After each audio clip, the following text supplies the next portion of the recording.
అజయ్ అజయ్ నువ్వేంటి ఇక్కడికి వచ్చావు? ఇంకా రాఖీ కట్టించుకోలేదా? నాకెవరు ఉన్నారా కట్టడానికి? పాపం ఫీల్ అన్నట్టున్నారు. అక్కడ మా చెల్లి నీకోసం ఎదురు చూస్తుందిరా. దానికి నేనెంతో, నువ్వు కూడా అంతే.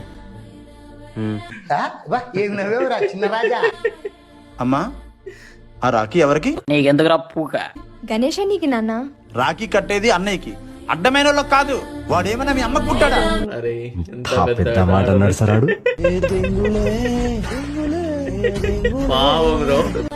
నాన్న రాఖీ కట్టొద్దంటున్నావు. అమ్మకు పుట్టలేదానా లేదా మన కులానికి పుట్టలేదానా?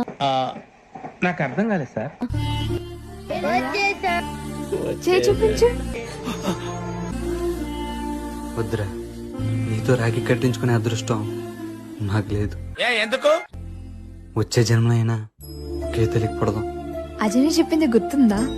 ఆడో గొప్ప సిద్ధాంతి, ఈడో గొప్ప యాదాంతి. అన్నా అని పిలవాలంటే అమ్మకు పుట్టవసరం లేదు, మనసుకు పుడితే చాలు. నాకు ఇలాంటి మాటలే పోగుమంటే ఎక్కుపోతాయి. నవ్వు చాలా ఇరిటేటింగ్ గా ఉంది. అన్నం వల్లరా స్వామి.